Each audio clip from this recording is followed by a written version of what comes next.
Praise the Lord. 70వ కీర్తన 4వ వచనం. నిన్ను వెదుకువారందరూ నిన్ను గూర్చి ఉత్సహించి సంతోషించుదురుగాక. నీ రక్షణను ప్రేమించు వారందరూ దేవుడు మహిమపరచబడును గాక అని నిత్యము చెప్పుకుందురుగాక.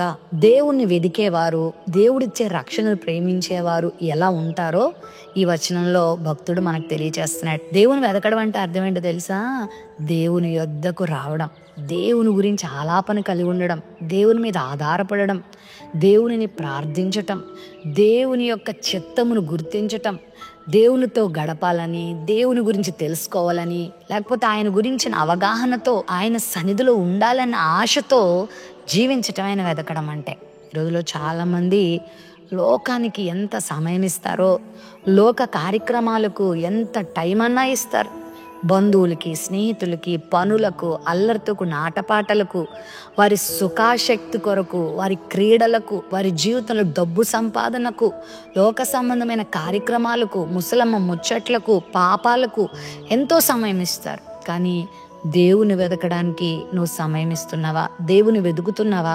అసలు దేవుడు ఏంటి, ఆయన నీతి ఏంటి, ఆయన రాజ్యం ఏంటి, ఆయన ఏం చెప్తున్నారు, మనల్ని ఆయన ఎందుకు సృజించారు, మన ఎడల నుండి ఆయన ఏం కోరుతున్నారు, అది తెలుసుకోవడమే దేవుని వెతకడం అంటే. వెతుకు, ఎప్పటికైనా మించిపోయింది లేదు. మొదట నా రాజ్యాన్ని, నా నీతిని వెతకండి, అప్పుడు అవన్నీ నేను మీకు ఇస్తానని ప్రభు చెప్పాడు. ఇదే సీక్రెట్. నీ జీవితంలో కావాల్సిన శాంతి, సమాధానం, ఆరోగ్యం, ఆనందం, నీకు కావాల్సిన సమృద్ధి, ఐశ్వర్యం, ఆదరణ సమస్తం నువ్వు ఆయన వెతుకుతూ ఉండగానే పొందేసుకుంటా ఉంటావు. భక్తులందరూ చేసిన పని అదే మాట ఇక్కడ చెప్తున్నాడు. నిన్ను వెతుకు వారందరూ నిన్ను గూర్చి ఉత్సాహగాను చేస్తారు, హృదయంలో సంతోషిస్తారు. దేవుడు మహిమపరచబడతాడు నీ జీవితం ద్వారా.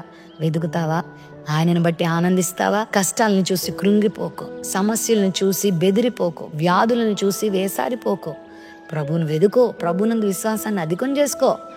భక్తుల వలె ప్రతి విషయంలో దేవుని వైపు చూడు, గొప్ప కార్యాలు చూస్తావు. మోషే జీవితంలో ఎన్నో శ్రమలు వచ్చాయి, ఎన్నో ప్రతికూల పరిస్థితులు వచ్చాయి.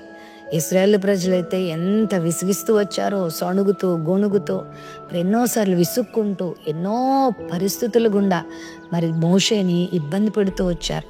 ఎన్నో కొండలు, లోయల మధ్యలో ప్రయాణం, శరీరం అలసిపోయి ఆయా రకాల బలహీనతలు వచ్చి ఉంటాయి. ఆయన కూడా వృద్ధుడే కదా.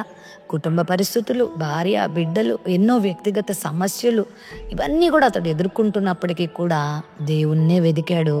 అందుకే దేవుడు అతనిని గొప్పవాణిని చేశాడు. ఇదిగో అతడు ఎప్పుడు ప్రభునందు ఆనందించేలా దేవుడు చేశాడు. నువ్వు కూడా అంతే. సమస్యల వైపు చూడొద్దు, సమస్య కంటే గొప్పవాడైన ప్రభువుని చూడు. ఆయన వెతుకు, ఆయన వాక్యాన్ని వెతుకు, ఆయన సన్నిధిని వెతుకు, ఆయన కొరకు బ్రతుకు. ఆయన ఏం చెప్పాడు అది చేయి. ఖచ్చితంగా నీ జీవితంలో కూడా ఆయన మహిమపరచబడతాడు. గొప్ప కార్యాలు నీ జీవితంలో చేయటం ద్వారా దేవుడు మహిమ తెచ్చుకుంటాడు. ప్రేమ నమ్మకం కలిగిన మా తండ్రి, నీ బిడ్డలు నిన్ను వెతుకున్నట్లు చేయి. నువ్వు ఇచ్చిన రక్షణను బట్టి సంతోషించేవారిగా చేయి, నీలో ఆనందించేవారిగా చేయి, నీ కొరకు బ్రతికేవారిగా చేయి. తద్వారా వారి జీవితాల ద్వారా మహిమ తెచ్చుకోండి.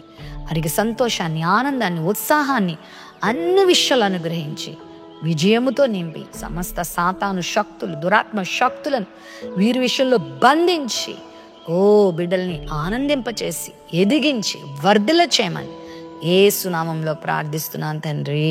ఆమేన్, ఆమేన్.